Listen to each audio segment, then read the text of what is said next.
Assalamu alaikum. Je m'appelle Madame Koulibaly Kouroutimi Diarra. Je suis la présidente de la coopérative agroalimentaire de la Casamance pour la filière miel. Je vais commencer à remercier le bon Dieu, alhamdulillah rabbil alamin. Remercier aussi les partenaires, le PDR et le programme de relance, de résilience et de relance des micro et petites entreprises financé par l'Union européenne et exécuté par l'ONIDI. Donc, je peux dire qu'aujourd'hui, c'est une grande joie pour nous.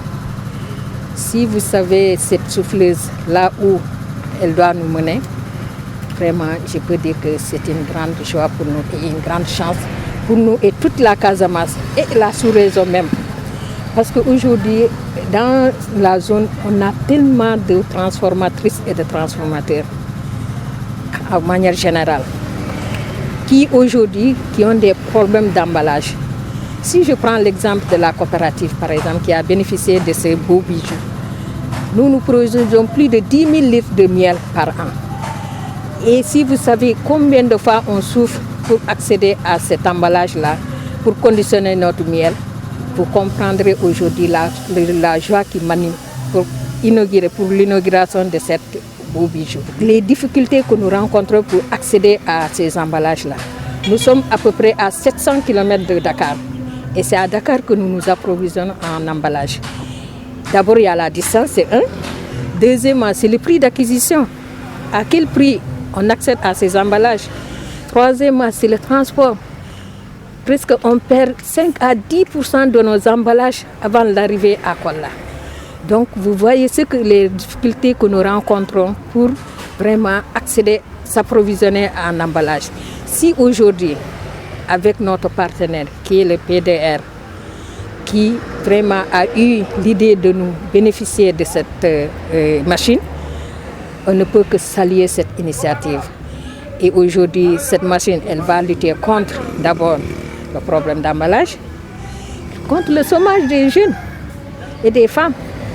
Parce que les techniciens de Adaptec, ils ont quitté Dakar jusqu'à Kolda pour former nos entrepreneurs, nos techniciens locaux.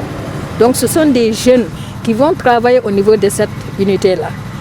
Donc ça va lutter grandement au chômage des jeunes et de facto à l'immigration clandestine que nous vivons aujourd'hui. Donc, je peux dire bravo à ce partenaire, le PDR. C'est l'emballage qui vend le produit. L'emballage compte beaucoup dans la vente du produit. Quand vous voulez faire la publicité de votre produit, les gens ne regardent que l'emballage. Si l'emballage est bien fait, votre produit sera vraiment bien acheté, bien adoré ou bien aimé par les consommateurs. Donc ça aussi c'est un point très important. Et ça peut nous faciliter aussi l'exportation de nos produits. Si aujourd'hui l'emballage est propre, il est bien fait, partout dans le monde, nous pouvons exporter notre produit sans risque, vraiment sans aucun doute. C'est le problème de la récupération des emballages. Et ça aussi, ça va lutter beaucoup contre cela, parce que comme tu l'as dit, c'est le défaut d'emballage, la difficulté d'accéder à ces emballages qui font que beaucoup de femmes aujourd'hui, elles vont dans les rues, elles ramassent les bouteilles qui ont été déjà utilisées, elles rincent, soi-disant que c'est propre, ça peut contenir leurs produits, leurs jus et consorts, et elles vendent leurs produits.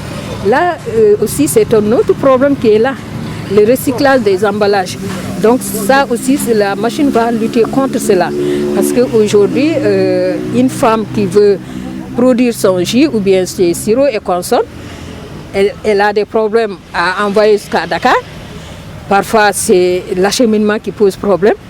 Du coup, elle va de côté à côté voir les bouteilles en plastique qui ont été déjà utilisées. Et elle essaie de rincer et mettre le produit là-dedans. Alors que ça, quand même, c'est un produit très dangereux pour la santé. Parce que vous ne savez pas, la personne qui a eu à utiliser cet emballage, est-ce qu'elle est malade, est-ce qu'elle n'est pas malade? Donc un emballage que vous trouvez dans la rue et puis qui a été déjà utilisé, vous l'utilisez pour votre produit et ensuite vendre à quelqu'un. Vous voyez ce que ça fait comme risque au niveau de la santé. Donc en grosso modo, je peux dire qu'aujourd'hui, on peut parler de midi à 14h de l'utilité de cette machine, de l'utilité de cette réalisation. On ne pourra pas en finir, sincèrement parlant.